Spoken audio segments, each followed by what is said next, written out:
Ugh, why do I watch this show again? Oh yeah, now I remember.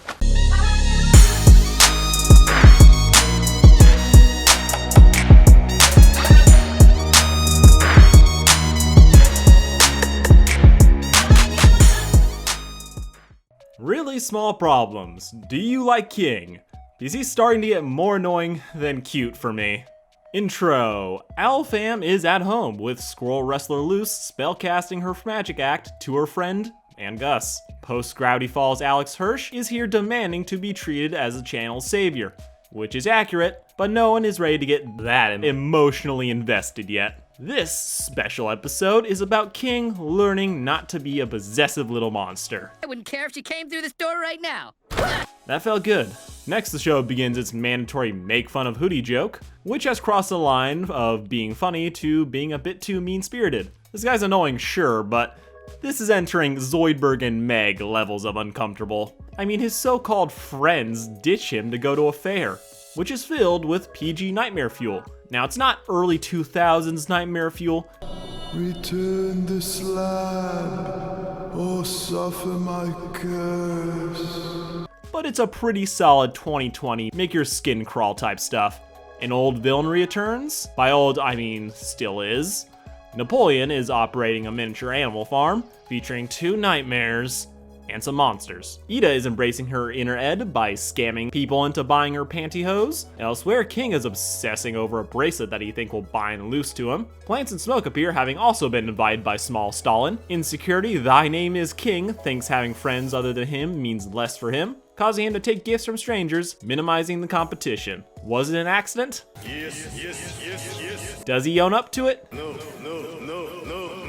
Fidget Witch Ida gets caught by the fun police. Forced to pick either hard time or fun time, she bites the balloon and picks the fun route. King and Luce, who is ignoring her friend's sudden disappearance, play games till they have enough tickets for the 45-cent necklace.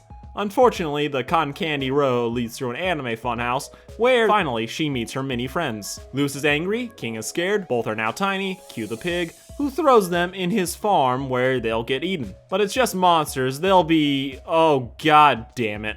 King gives up what he wants to get what he needs, spell gets broken, horses are free and declare war on humanity. Everyone learns a valuable lesson about respecting and being more considerate towards one another. Sure feel sorry for anyone that missed seeing us 2 rabble-rousers getting into scrapes. Screw you guys, Hooty deserves love too. Understanding Willow.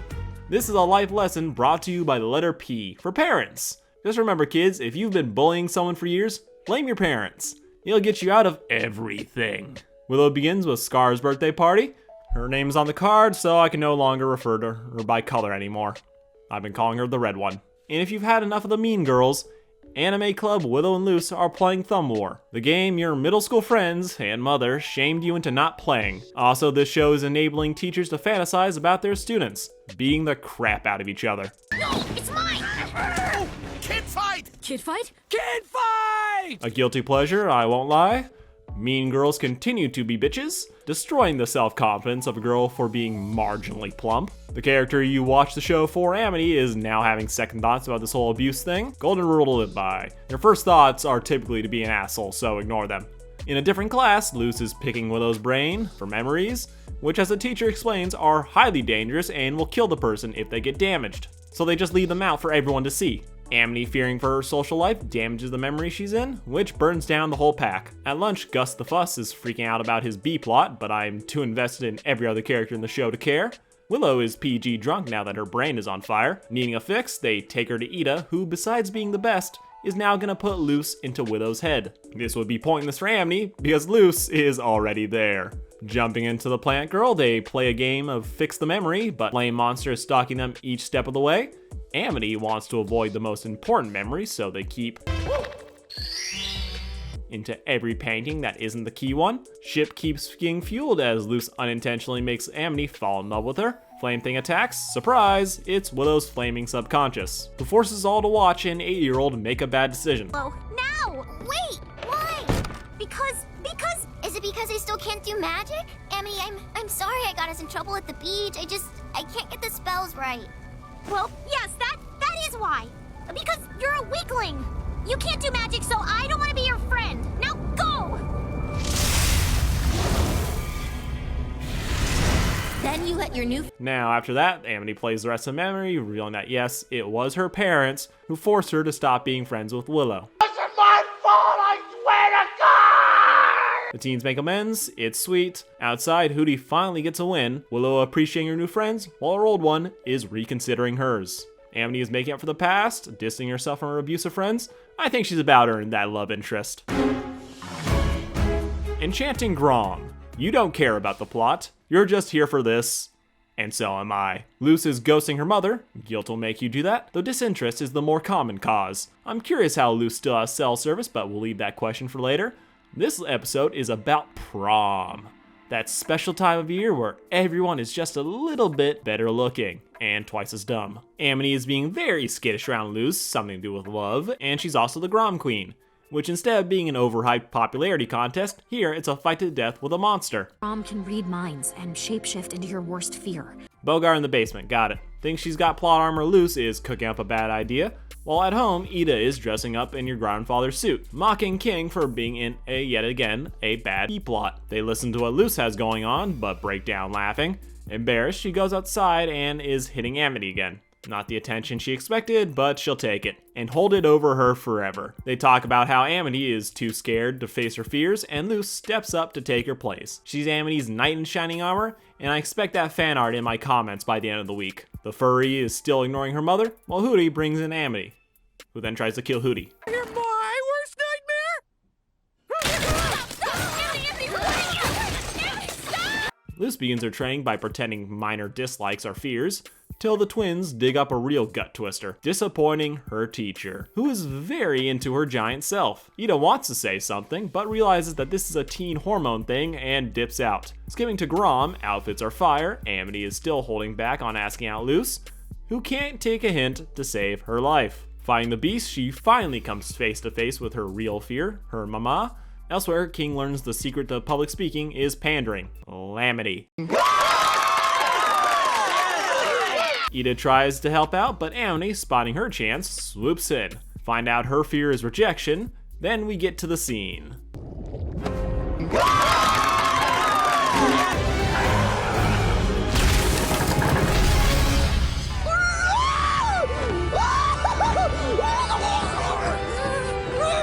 Did you want to ask out? Oh, it's not important. Yeah! Oh, better luck next time, buddy! Woo! After the party, Luce finally texts back her mother, who we find out has been getting letters from someone that isn't Luce, leaving us with a mystery to marinate on other than how long is it gonna take these two to kiss. Wing It Like Witches. The episode about not Quidditch, where the school bully, who is not Tom, while non-love Amity discovers brand new shades of red. Finally finding her clink, Willow is getting bullied by Basha, the three-eyed girl who still can't see straight. Amity lets her friends know she's leaving them for a dork, who is getting dropped off by their owl mom.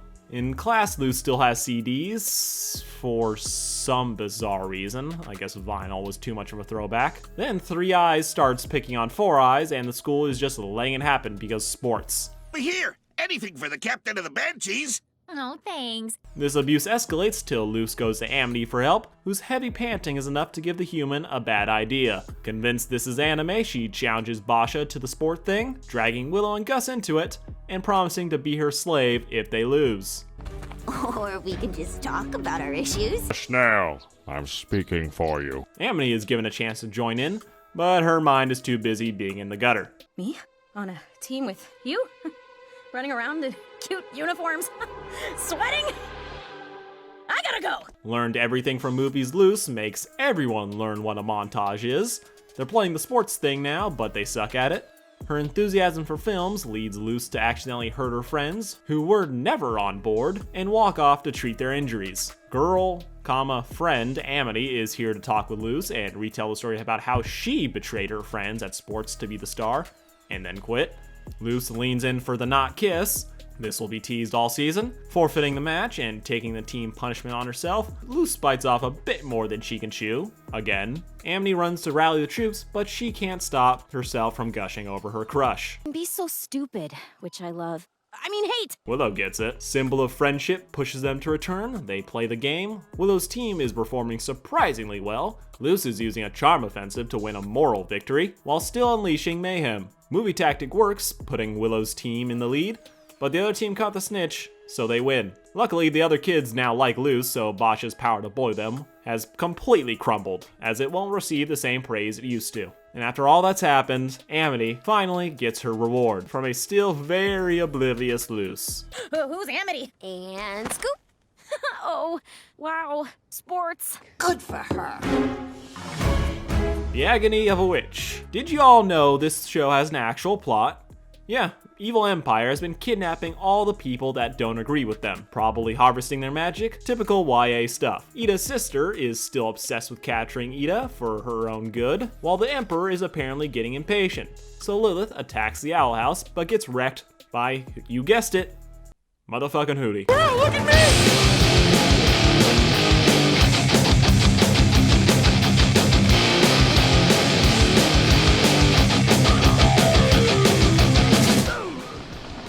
Hooty. You're a thorn in my side. But you always dig your way into my heart. Ida is knitting a cloak for Luce, but is struggling with her magical STD. Being a were-owl is starting to really take its toll, with the question of who cursed her still hanging over her head. Ida puts on a brave face, but Luce is worried. Outside, Lilith, that's her name by the way, gets called in to have a chat with the boss. Ooh, you're in trouble. At school, they just happen to be going on a field trip to the villain's castle, which contains MacGuffins that include a healing hat. This gives Luce the idea she can steal it to fix Ida. On the bus, we find out that Amity won't be in this episode. She's still hurt after carrying the show for 2 episodes. Entering the castle, we get some more lore. Apparently, the Empire started 50 years ago and that everyone practiced magic wrong, till this new guy showed up to show them all the proper way, because only he can truly listen to the land. This is all BS, and I can't wait for this all to be revealed to be a lie. Luce follows Lilith to Emperor Bellows, the big bad, who I'm going to just take a wild guess and say he's basically a Skeksis from the Dark Crystal, draining the island for power and immortality, but that's not working anymore, so he's turned to draining rogue witches to prolong his life. Also, I love his voice. How's the hunt for the Owl Lady? I heard you attempted a raid this morning. Yes, but we were Unsuccessful, that was obvious enough. Man, I wish I had a menacing voice like that. Lilith has till sunset to bring in the Owl Lady, setting her up to do something incredibly desperate. With Ida being incredibly thankful for having Luce in her life, you can put 2 and 2 together what happens next. Back in the castle, the other two, having joined Luce in getting the hat, because friends always help each other out, even when it's treason. Getting into the room with all the Shengong Wu, Lilith appears to capture Luce and sends a message to her sister. Both sides show up, and then they are ready to throw down. And it's really freaking awesome.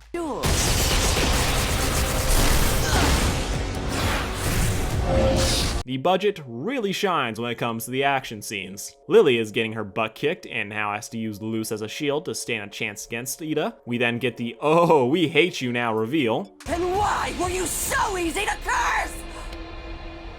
In hindsight, we all really should have seen this one coming. Lil is clearly regretful, Ida is pissed, Luce is close to dying, and we get the saddest line in the show. I can bounce back this time. Watch over King.